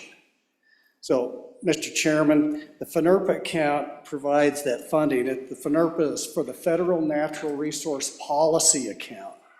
The purpose of that account is to provide funds for hiring consultants, experts, attorney fees, outside attorney expenses, not only for the state of Wyoming, but many of those funds are then funneled back to your county commissioners to participate in those cooperating agency process. So think of the Buffalo RMP, the Rock Springs RMP, all of those county commissions that participate in that process were awarded some level of FNRPA funds. So I don't disagree with having the ability to litigate, but that's already in the statutes. What's fundamentally important about the FNRPA account is it allows both the state and the local governments to buy in and hire the expertise and the legal support when we have these federal land use decisions. The important thing about that is because we've been successful in Wyoming in altering and amending those RMPs and those forest plans and these other decisions coming down the pike before we have to get to litigation. So I think it's very short-sighted to take that $1 million out of the FNRPA account and then also add the language in there that can only be used for litigation. This just restores the governor's rec and removes that language on the limitations of those funds. I'd ask for your favorable consideration. Thank you. Discussion on the amendment. Let's start with Senator Larson and then work our way around. Mr. Chairman, on the amendment, I'm against the amendment. Their standard budget for this item is $850,000, so just so you know that, they're already getting $850,000. Current balance is 3.8 as of August, 3.8 million. They had 800,000 that is already needing to be paid that hadn't been, so that leaves 3 million in the account. In 2019, the balance was 1.6 million, so we've doubled the amount since 2019. So I'm against this one. Thank you. Senator Driscoll. Mr. Chairman, I guess just a question, Bringer. You talked about going back to Gov's Rec. That's actually what the First Amendment did. It's just took us to Gov's Rec. So if you withdraw the amendment, you're right at Gov's Rec. If you're wanting to make a change on it, explain it to me a little, and because we're back to Gov's Rec. After this First Amendment, we're back to Gov's Rec. So if you're doing something different than Gov's Rec, tell us how you're doing it. You kind of explained it, but you kept going back and saying, well, Gov's Rec. And if that's where we're at, the amendment should probably be withdrawn. If it's something different, explain it good to us, please. Anybody else before the sponsor? Anybody else before the sponsor? Senator Jones, did you have nothing? Oh, Senator Jones. Just wanted to give you a chance before the sponsor went for a second time. Thank you, Mr. President. I was just going to say that the Rock Springs RMP has not gone away. We are still battling BLM over in our area for access to public lands for our trona mines and our recreationists. This is still very much a hot topic, and you'd be surprised how quickly funds go when you're fighting the federal government. Thank you, Senator. Anybody else? All right, back to you, Senator Hicks, for your second time. Yeah, Mr. Chair, or Mr. President, and to my colleague from the Devil's Tower country, that was my understanding too. But I did consult rather briefly with staff, and they weren't 100% sure of that. So for the sake of expediency, what I'm going to do is I'm going to withdraw this amendment. We'll get further clarification from LSO, but it may come back as a third reading if in fact we need it. So with that, Mr. President, what I would do is ask, absent objection, to withdraw second reading amendment number 3 to Senate file number 1. Hearing no objection, second reading amendment number 3 has been withdrawn. Second reading amendment number 4. Will the reading clerk please read it in? Senate File 1, second reading, amendment number 4, page 9 after line 3. Thank you. Senator Landon. Thank you, Mr. President. I would move second reading amendment number 4 to Senate File 1. Fellow senators, this goes into the state auditor's budget, but it's actually a game and fish amendment. I wanted to just explain a couple of things about this. When we adopted 231504 years and years ago, free and reduced price license revenue recoupment program, you can go to your statutes and find it. But the idea was that all these things that we do in the legislature requiring that licenses be provided, this statute says that we are to reimburse the Game and Fish Department for those licenses. We've gotten into the nasty habit of not doing that. This amendment recognizes the report that was produced as the statute requires, and the report indicates that we owe the department over $2 million. That's in paragraph B under 231504. The chief fiscal officer of the Game and Fish Department shall submit to the state auditor the report created under subsection A of this.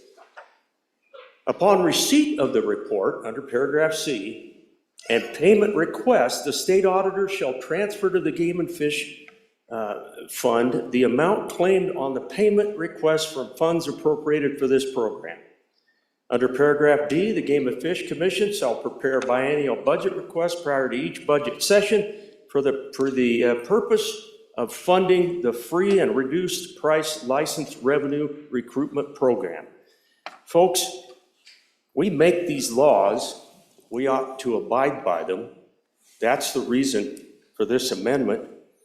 We owe the Game and Fish. It shouldn't be up to the sportsmen and the sportswomen, the purchase of fishing licenses and hunting licenses, to pay us for the free licenses. So, Mr. President, that's the purpose of this amendment. Given the fact that the action that we took on the First Amendment this morning, I wanted to outline the purpose of this line item, but I will withdraw this amendment because I think this appears in the auditor's budget as we have taken this budget back to the governor's rec. So I will withdraw the amendment. Thank you. Absent objection, second reading amendment number 4 has been withdrawn. Second reading amendment number 5. Second reading amendment, Senate File 1, second reading amendment number 5, page 16, line 9. Senator Boner. Thank you, Mr. President. I ask to withdraw second reading amendment number 5 to Senate File 1. Absent objection, second reading amendment number 5 has been withdrawn. Second reading amendment number 6. Senate File 1, second reading amendment number 6, page 20, line 3. Senator Hicks. Mr. President, I move second reading amendment number 6 to Senate file number 1 and ask for your consideration. When we went through the first explanation of the budget, I had asked a question as to the purpose of this, because it just was $5 million into the litigation account within that component. And so based on my consultation with members of the Joint Appropriations Committee was what was the testimony that it was for. And the testimony was, as my recollection was, specifically for potential litigation within the Colorado River Basin. And so this just goes in and provides that context that this $5 million is going to be used for those purposes. And so that's what it just clarifies and said that $5 million. Because the way it's structured in the budget, it just says $5 million for litigation within that. This just clarifies it's for the very purposes that, based on the testimony before the Joint Appropriations Committee, I'd ask for your favorable consideration. Thank you, Senator Hicks. Discussion on the amendment. Discussion? Seeing none, this is a voice vote. This is just a footnote. All those in favor, please say aye. All those opposed, no. Amendment has been adopted. Second reading amendment number 7. Senate File 1, second reading, amendment number 7, corrected copy, page 23, line 3. Thank you. Senator Case, is this yours?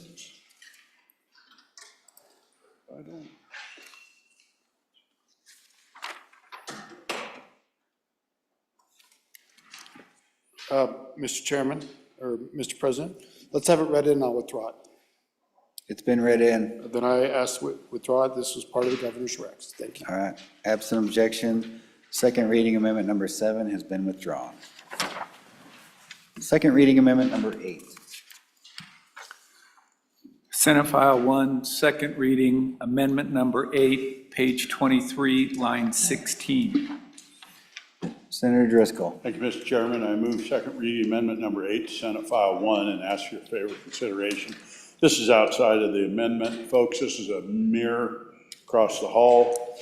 What this does, it involves no money. It says $96,000, but it's in the budget already. It allows state parks spending authority to spend it within for either full-time or part-time positions within personnel series and the 100 series or through contractual series necessary to ensure state archaeological work on human remains is completed in the most effective, efficient manner. So this just gives them spending authority to do it. It's something they need to do. They're obligated under law to do it. This moves it across, puts it in the right place, doesn't spend money. I'd ask for your consideration, stand for questions. Okay, discussion on the amendment. Discussion on the amendment. Seeing none, all those in favor of second reading amendment number 8, please say aye. All those opposed, no. Second reading amendment number 8 has been adopted. Second reading amendment number 9. Senate File 1, second reading amendment number 9, page 23, line 16. Senator Barlow. Mr. President, absent objection, I respectfully withdraw second reading amendment number 9. Hearing no objection, second reading amendment number 9 has been withdrawn. Second reading amendment number 10. Senate File 1, second reading amendment number 10, page 23, line 9. Senator Hicks. Mr. President, I move second reading amendment number 10 to Senate File number 1 and ask for your favorable consideration. This just adds language into the budget because we have a bill out here that does the exact same thing. So it basically says if the bill passes, that budget controls. If the bill doesn't pass, because this is already in the state engineer's budget, that controls. So it's providing them the appropriation, it's just not going to give them a double appropriation in the budget. And if the bill passes, then it just clarifies, which one of those, which the bill would control over the budget in this particular case, and then the dollar for dollar replacement. So it's not uncommon to see these when you have bills moving through that do the same thing. So it provides all the funding, it just doesn't provide double the funding, $500,000 in the budget, $500,000 in the bill, and that just clarifies that. Ask for your favorable consideration. If there's no questions, if there is questions, I'd stand for questions. Discussion on the amendment. Discussion? Seeing none, Chief Clerk will call the roll. Second reading amendment number 10, roll call. Anderson? Aye. Barlow? Aye. Boner? Aye. Brennan? Aye. Case? Aye. Cooper? Aye. Crago? Aye. Crump? Aye. Dockstader? Aye. Driscoll? Aye. French? No. Guru? Aye. Hicks? Aye. Hutchings? No. Ide? Aye. Jones? Aye. Kolb? Aye. Landon? Aye. Larson? No. Love? Aye. McEwen? No. Nethercott? Aye. Olson? Aye. Pappas? Aye. Pearson? Aye. Rothfuss? Aye. Salazar? No. Aye. Schuler? Aye. Scott? Aye. Steinmetz? Aye. President Beitman? Aye. Aye. Larson, no to aye. Closing vote. Closing. Vote closed. Second reading amendment number 10, 28 aye, 3 no. Second reading amendment number 10 has been adopted. Second reading amendment number 11. Senate File 1, second reading amendment number 11, page 40, line 20. Senator Salazar. Thank you, Mr. President. I move adoption of second reading amendment number 11, Senate File 1. Ask for your favorable support. Honorable members, this small but important community came to me late to ask for $75,000 for sign language interpreters. I had been approached earlier, I would have addressed this in the markup. They came late. The community of the blind and the deaf always seem to get the short end of the stick. And I want the Senate to know that one of my interim topics for appropriations is going to be these communities who I think have been overlooked. In any event, this amendment adds $75,000 to family services for sign language interpretation, and ask for your support. Discussion on the amendment. Discussion on the amendment. Seeing none, Chief Clerk, please call the roll. Second reading amendment number 11, roll call. Anderson? Aye. Barlow? Boner? Aye. Barlow? Aye. Brennan? Aye. Case? Aye. Cooper? Aye. Craigo? Aye. Crum? Aye. Dockstetter? Aye. Driscoll? Aye. French? Aye. Guru? Aye. Hicks? Aye. Hutchings? Aye. No. Jones? Aye. Kolb? Aye. Landon? Aye. Larson? Aye. Love? Aye. McEwen? Nethercott? Aye. Olson? Aye. Pappas? Aye. Pearson? Aye. Rothfuss? Aye. Salazar? Aye. Schuler? Aye. Scott? Aye. Steinmetz? Aye. President Beitman? Aye. Aye. Closing vote. Closing. Vote closed. Second reading amendment 11, 30 aye, 1 no. Second reading amendment number 11 has been adopted. Second reading amendment number 12. Senate File 1, second reading amendment number 12, page 52, line 3. Senator Scott. Mr. President, this amendment was intended to remove the hit to the University of Wyoming budget that was most likely to cause them the trouble. It was developed before I knew the large amendment was going to come, and was left in just as a backup just in case. So it duplicates what we've already done, Mr. President, so I would ask leave not to offer the amendment. Okay. Withdraw it. Hearing no objection, second reading amendment number 12 has been withdrawn. Second reading amendment number 13. Senate File 1, second reading amendment number 13, page 52, line 4. Senator Scott. Mr. President, this is again, University of Wyoming. same thing, it's covered by the amendment we've already passed last year. Hearing no objection, second reading amendment number 13 has been withdrawn. Second reading amendment number 14.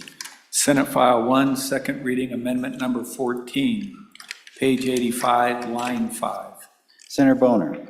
Thank you, Mr. President. I move second reading amendment number 14 to Senate File 1 and ask for the body's favorable consideration. Ladies and gentlemen, what this amendment does is it gives us some certainty, even in the midst of a lack of certainty with the Steamboat Legacy Scholarship Program. So as perhaps you'll recall, the Supreme Court heard arguments as to whether they're going to lift the stay that's currently on this program just last week. And we don't really know when or if that's going to happen. But what this amendment does is that if this stay is lifted, then it's going to go ahead and appropriate $30 million to the program from the LISRA. Now, to be clear, there's already $30 million in the program. I'm not suggesting we just automatically appropriate those funds now, but in the circumstance, say where the stay is lifted before the end of the school year, it seems like those funds are going to be out the door and the program is not going to be funded before we come back here next year. So what this does is a conditional appropriation. If the stay is lifted, we're going to have a funded program both potentially this year, if that's what happens, and next year. So I think this is absolutely necessary if we're going to have a ESA program and guarantee that we're going to have it, and not knowing what the court's going to do. But it also doesn't just have $60 million sitting in an account somewhere that may never be used as well. So I hope that we can support this. I hope we can support this important concept, even as we deal with a little bit of uncertainty with its status in our judicial branch, and would certainly stand for any questions, Mr. President. All right. Any questions, discussion on the amendment? Discussion on the amendment. Chief Clerk will call the roll on second reading amendment number 14. Second reading amendment number 14, roll call. Anderson? No. Barlow? No. Boner? Aye. Brennan? Aye. Case? No. Cooper? No. Crago? Aye. Crum? Aye. Dockstetter? Aye. Driscoll? No. French? Aye. Guru? No. Hicks? No. Hutchings? Aye. Aye. No. Jones? Aye. Kolb? No. Landon? No. Larson? No. Love? Aye. McEwen? No. Nethercott? No. Olson? Aye. Pappas? Aye. Pearson? No. Rothfuss? No. Salazar? No. Schuler? No. Scott? Aye. Steinmetz? No. President Beitman? No. No. Closing vote? Closing. Vote closed. Second reading amendment number 14, 12 aye, 19 no. Second reading amendment number 14 has failed. We are on second reading amendment number 15. Will the reading clerk please read it in? Senate File 1, second reading amendment number 15, page 103, after line 21. Senator Hicks. Mr. President, absent any objection, I withdraw second reading amendment number 15 to Senate File 1. Hearing no objection, second reading amendment number 15 has been withdrawn. Second reading amendment number 16. Senate File 1, second reading amendment number 16, page 124, lines 19 through 26. Senator Hicks. Mr. President, absent any objections, I withdraw. Hearing no objections, second reading amendment number 16 has been withdrawn. Second reading amendment number 17. Senate File 1, second reading amendment number 17, page 141, after line 19. Senator Larson. Mr. President, thank you. I move second reading amendment number 17 to Senate File number 1, and ask for your favorable consideration. This deals with an old topic that we've had for quite a few years, Wyoming State Shooting Complex. Essentially, what it does is we have $10 million in an account that we put in there in 2023, $10 million. 2.5 million came from the tourism account, 2.5 came from the game and fish, and 5 million came from the general fund. In the amendment, this gives the authority to transfer $2.5 million to the shooting complex from tourism account and the game and fish account, and the other $5 million will go back to the general fund. I do want to let you know that they provided quite a pamphlet here that I hope you all had a chance to read. It describes what has gone on in the history of this, where all the dollars are coming from. It describes a report of what actions they've taken since they did get set up and they got $10 million in October. Hopefully you've had a chance to read that. It gives you an idea where the sources of funds are coming from. They're anticipating a total of $21.3 million. 6.3 will come from local entities, local Park County raised funds. And then it also shows you where the expenses, where they'll be using those dollars. Pretty exciting program. We have also in there 12 letters of support, one from a national organization that we're really excited about. They haven't committed, but they've said they're sure leaning that way to give $2 million to the project. So there's part of the dollars they're needing to come up with. So other letters in here state support from a shooting sports program in Wyoming for our students, our 8 to 18-year-olds. There's 2,200 youths that are enrolled in this shooting sports program. It's really important. This will be a great thing for our state. So I'll leave it at that and wait for questions. All right, any discussion, questions on the amendment? Senator French. Thank you, Mr. President. I'm against this. The original deal back in 2023 was we'll give $10 million seed money for this. No more, suddenly now it's up to 15. I'll just relay to you that this complex is losing support rapidly. This is in my district up there, Cody, just south of Cody. Pardon? I heard some comment out there. Okay. Let's maintain order, please. Yeah, please. I'll relate to you the comments from the group in front of JAC. They came before us in supporting an additional $5 million. Their own testimony said they were going to put $650,000 into the interior roads. Park County has built a $850,000 road to the site. The state committed the $10 million. They said, we have no problem guaranteed getting $6.3 million, and that they were going to spend 7.1, their own testimony, 7.1 building and building.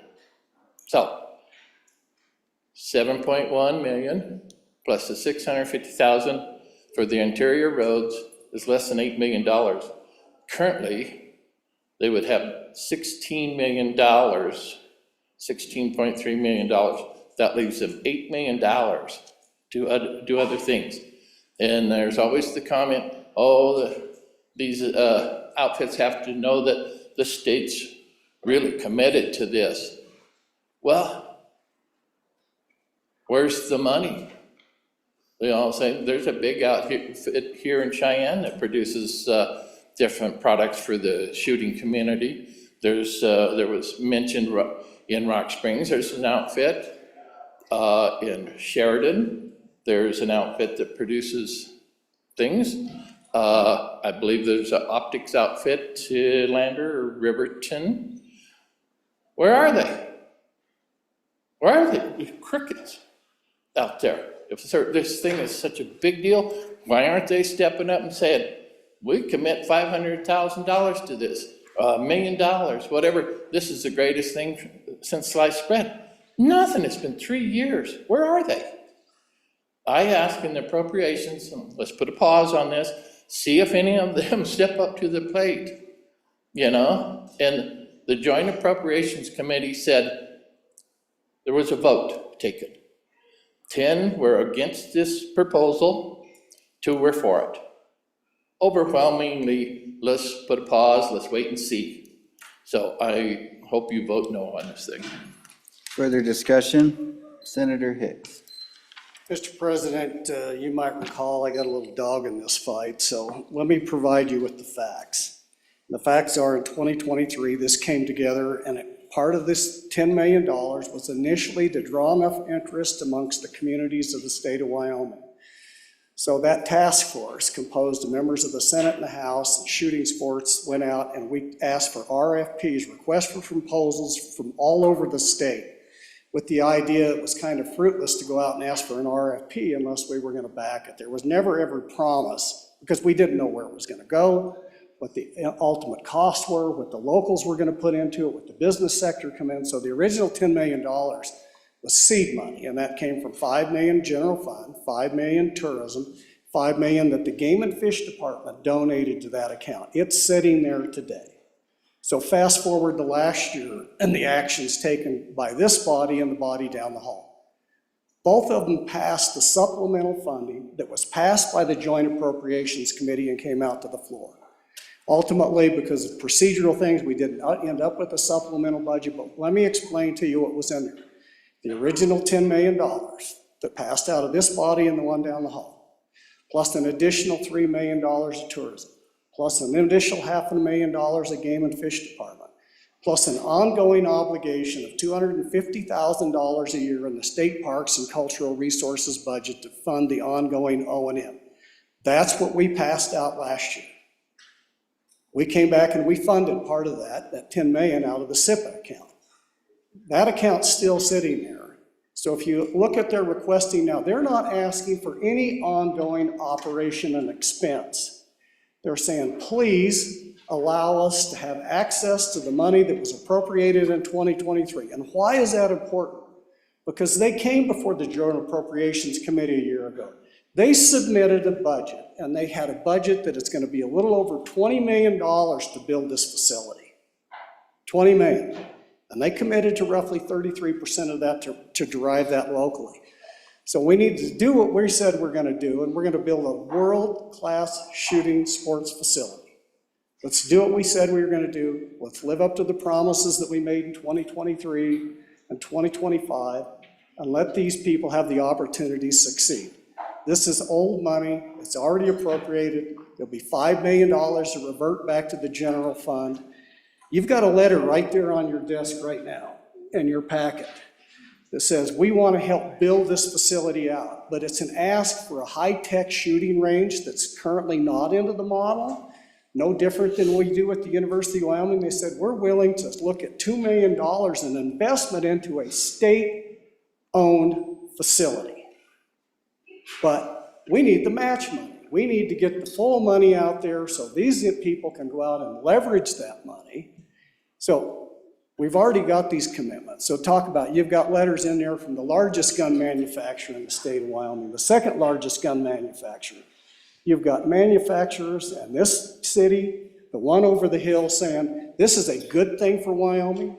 We're going to buy and we're going to invest in there. My friend here from the capital city had an individual here last year, an international manufacturer of accessories, and said, you get this built, I want to sponsor an event in Wyoming. People, this is not only a big thing for the state of Wyoming, it's a big thing internationally. It will bring the attention to the state of Wyoming. It will generate economy and revenue for the state. We've always had vocal minorities. And here's what we fundamentally know. People can't get their heads wrapped around a world-class shooting facility. We're not building a shooting range, folks. We're building a world-class facility.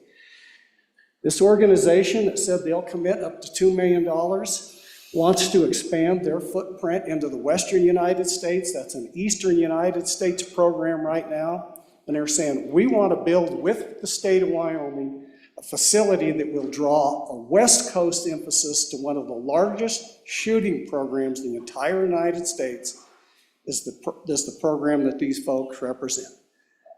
Let's finish the deal. This is a local joint powers board that has said, we will run a state facility, we will help build the state facility, and we'll find the money for the state facility. Let's finish the job.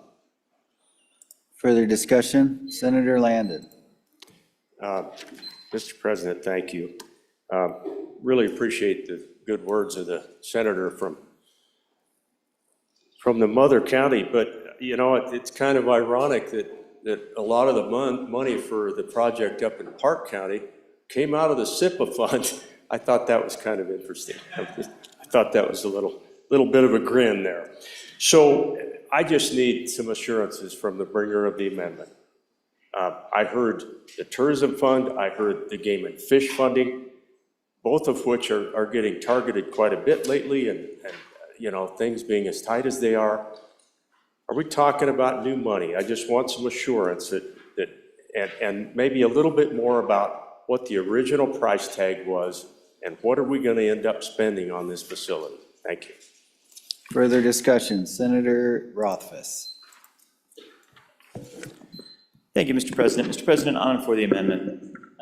Mr. President, you know, we've built a lot of buildings and programs and many things over the years, and a lot of them I've had the good fortune of working on with the community in Laramie. And one of the things that I've always held to is if we're going to start a project, we need to do it right? We can't do a mediocre job of a 50 or 75 year project. It's just not sensible to do that. So when we commit, we need to push all in and not target, not aspire to a highly mediocre, it'll probably be pretty nice Wyoming State Shooting Complex. We need to do things right. And we're in this. This is something that we've committed to, and I think it's a good choice. I think it has an incredible potential for the state. There's a lot of enthusiasm. I hear a lot of enthusiasm about it, and Wyoming will be a destination for shooting sports because of this work. This additional seed investment at this point in time, and again, the money is already set aside, even though it's not released, so these are funds that are available, will make a significant difference. We know that we have partnerships, we know that we have a diversity of investments. That's what we were looking for, not to just have the state take on all the responsibilities, but to ensure different agencies, private industry, the community, and other stakeholders all stepped up, and they have stepped up, Mr. President. Let's do this right. Let's commit to it. Let's not nickel and dime it and try and find ways to hold it back a little bit because we're concerned about this or that little problem. We stepped into this, we committed, now let's do it right, Mr. President. Further discussion? Senator Cole. Yeah, thank you, Mr. President. Just to, I guess, bring us back a little bit to the past, you know, this was developed through a process involving all the localities. Sites were selected, presentations were made about why is this a good site or a bad site, and it developed into the current site that we now have that's getting closer to being up and running. Now, you know, why is it a good thing for us? Well, frankly, around us, there's anti-gun people surrounding us. They are curtailing the ability to do certain things south of us, you know, magazine bans and such, and, which is true. And I think a facility like this fits us in Wyoming. It fits what we stand for. It fits what we've always believed in, is the right to bear arms. And this is a facility that we have that isn't just going to be some sort of a shooting range, which is what some people are trying to present it as. It's just, we have one of those too, we've heard that. But no, this is not that type of facility. This is going to be a facility that marks us in the West as a destination, a facility that people come to, that will come to, that will promote the industry. And with that, we will have industry sponsors. And I realize they're not going to commit until, frankly, we commit. And obviously, this conversation, to that end, is about a commitment that we started, and now it's evolving. And so here we are today, because of other things that have happened, to talk about, are we going to support it or not? Well, I would submit to this body that we're in to support what we do here in Wyoming. We're in to make a difference in this western part of the United States, irregardless of administrations that might be federally out there and what their opinions are. We should stand for something. This is one thing that's unique to us. I've been involved since the beginning of this. I am still supportive of this. I realize there's always going to be issues, and we are going to get more people behind this project as soon as we move this to the next level. On and for the amendment, Mr. President. Thank you, Senator. Senator Pappas. Yeah, thank you. On and for the amendment as well. I want to tell you that if you recall the gentleman that I brought here from a country over the pond, he gave a presentation to us. He gave the good president a statue, a little, that was sitting on his desk. You want to see it? It's sitting right out here right now. This man and his firm, who is now actually a Wyoming LLC, is distributing out of Cheyenne now. I can give you his URL if you want to buy his products. Limited distribution. He doesn't have all his products here, but he sponsors shooting, professional shooting matches all over the world. In their Norwegian countries, in Asia, all over Europe. And he told me, he says, and he keeps asking me about this shooting complex. Is it coming? Is it coming? Because he hasn't sponsored anything in the US yet, because now he's just moving to the US. He believes he can bring hundreds of professional shooters and put Wyoming on the map when it comes to the shooting industry, when it comes to the shooting profession. So I believe him because I see what he's done in all parts of the world. I think that it's in our DNA, okay? Shooting and the firearm industry is in Wyoming's DNA. We have made a commitment to do this. We just need to follow through. So on and for the amendment. Further discussion. Senator Ide. Yeah, thank you, Mr. President. Real quick here again. I think we should be looking at selling it. This is what happens when we have government intervention into things that are better left to, individuals in the corporations, private sector. So I'm on and against the amendment. Thank you. Thank you. Further discussion. Back before the sponsor. Second time, Senator French. Thank you, Mr. President. I keep hearing, well, the state needs to commit $10 million. What's the value of over 2,000 acres of land in Scenic Park County that this is on? Millions and millions and millions of dollars. The county, Park County up there, 800,000 or more to put a road in there. I'm just saying, let me tell you, my constituents are saying, I thought it was 10 million, not 15. I'm not for that extra 5. And my constituents are not on board with this like everybody thinks, They're asking, where's everybody? They all said they're going to step up. So, well, I might bring an event to that if it's completed. By golly, I might do that. That's easy to say. So on and against this. Anybody before the sponsor? Senator Barlow, I believe for your first time. Thank you, Mr. President. So, Mr. President, I am looking at the information that was passed out, and I guess when the sponsor comes back up and makes his closing, I just want to understand what money has been committed, where it's come from to date, and then what the ask is. And I'm especially interested in any discussion about what private dollars or other dollars have actually been deposited in the account. In 2023, when I voted for this bill, part of this bill said, that bottom section in the bill was, monies will be deposited in the account. So what is the balance of those monies that have been deposited? Not from the county, not from the state, but from those other private entities. Thank you, Mr. President. Thank you, Senator Barlow. Anybody else before the sponsor? Senator Hicks for your second time. Yeah, Mr. Chairman, and just to help out, that's a lot for the sponsor as the co-sponsor of the amendment. So what the monies are is there's $2.5 million that was originally appropriated in 2023. What the amendment will do, those are the game and fish monies. They donated that to this. That's off the general fund, that's game and fish money. So that would be released. So that's the first subsection. The next subsection where it says an additional $2.5 million that would be released, that's the tourism account money that was deposited in 2023 that sits in it. Those would be released.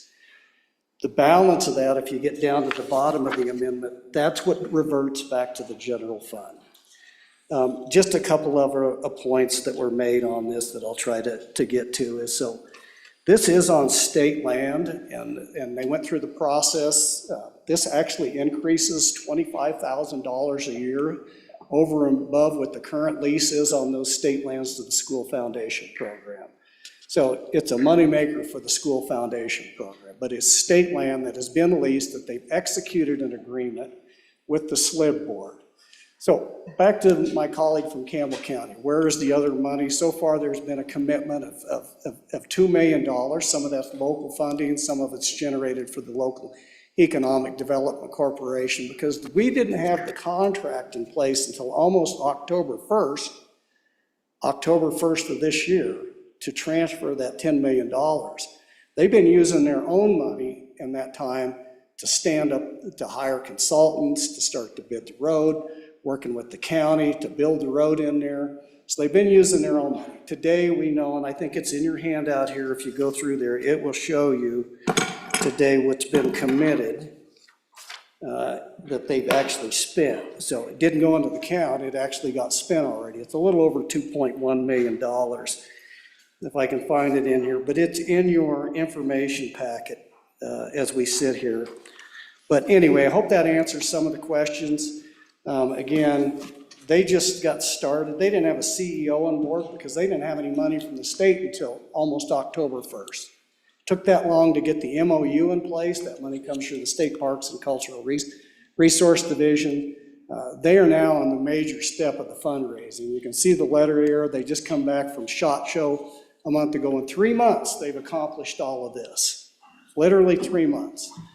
And so they're doing their due diligence and they're out there. So I hope that answers the fact that we don't have, other than the one letter you'll see in here, as a commitment if we do this expanded range.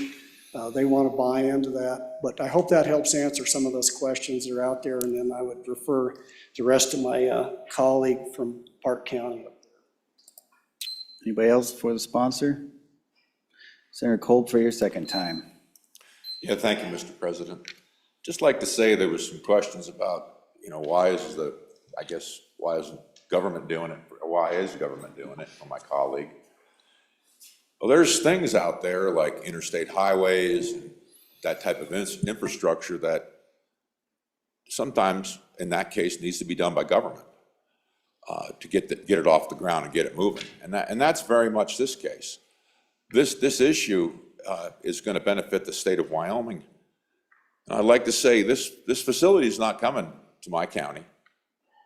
It's coming to the state of Wyoming. And I rise in support of the amendment. Thank you, Mr. President.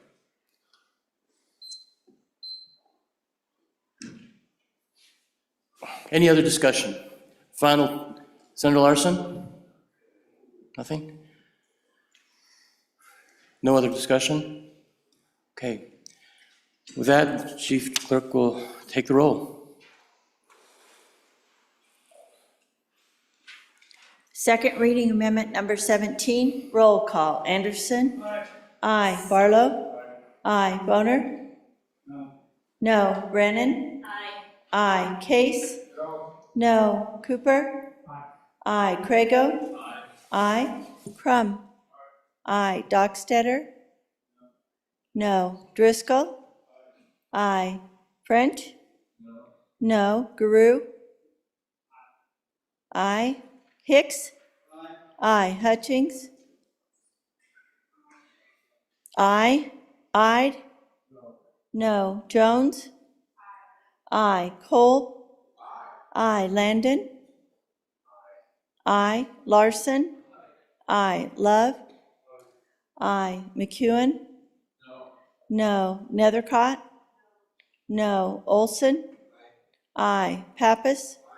Aye. Pearson? No. Rothfuss? Aye. Salzar? No. No. Schuler? Aye. Scott? Aye. Steinmetz? No.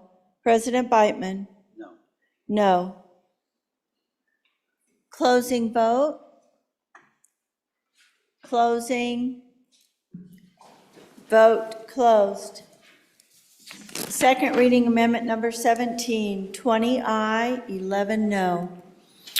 Second reading amendment number 17 has been adopted. Let's read in some standing committee reports, and then we'll take a motion for recess for lunch.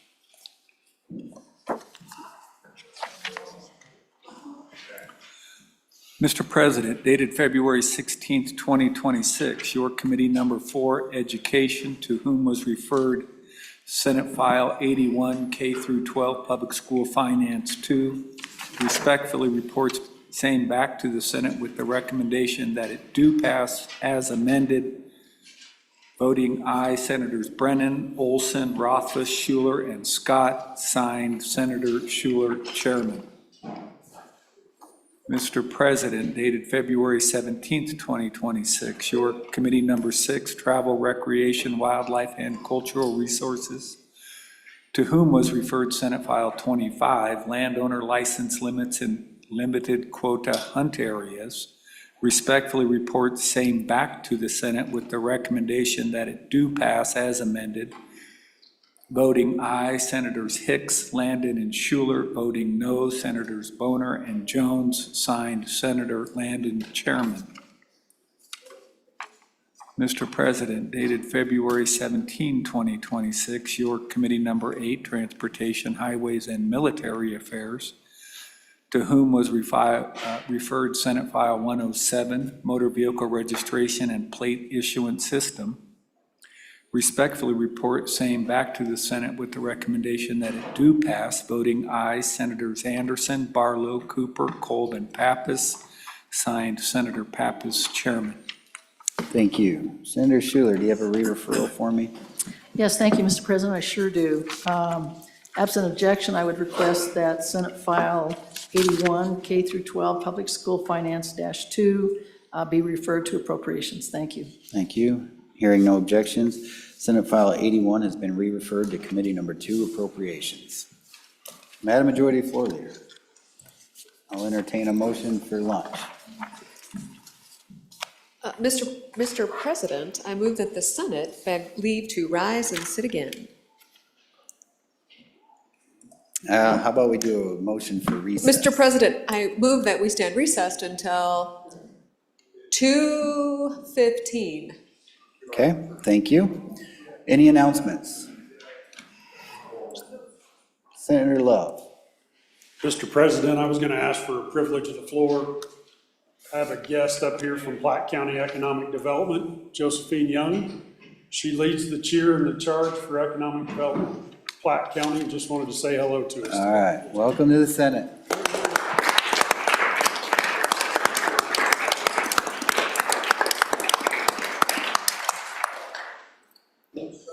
Senator Case.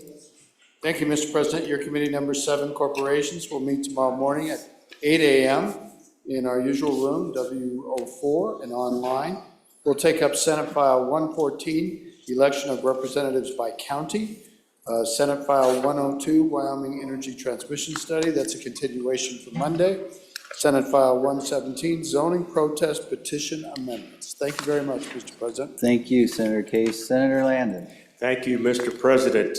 Your Travel, Recreation, Wildlife, and Cultural Resources Committee will meet at noon today, about 15 minutes from now, downstairs in room W4, and online to take up the following bills. Senate File 104, Higher Education Research Funding.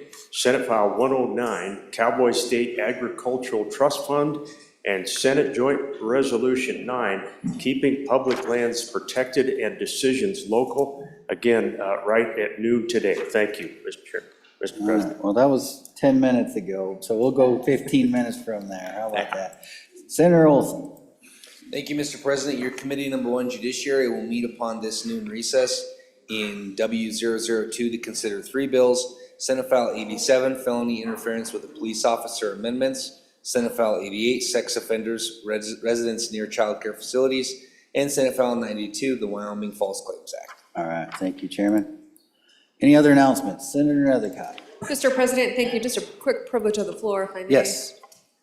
Mr. President, thank you. We have the Laramie County Community College American and Wyoming Government class that have been sitting with us this morning in the balcony, patiently waiting to be introduced and watching us struggle through our second reading budget amendments. If we could welcome them to the Senate. All right, welcome to the Senate.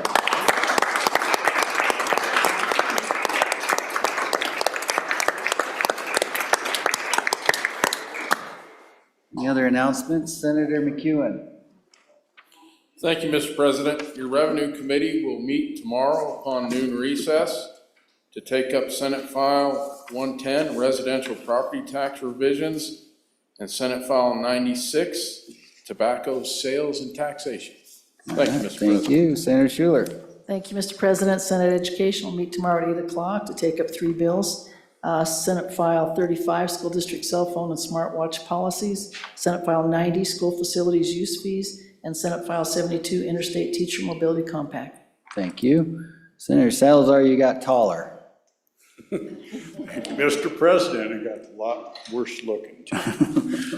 Your committee appropriations will meet at 12:30 in State Capitol Room E301, which is JAC room, and online to take up Senate File 124, Economic Development, Rodeo Museum, and Senate File 81, K-12, Public School Finance. Thank you. Further announcements? All right, you've all heard the motion. All those in favor say aye. Aye. All those opposed, no.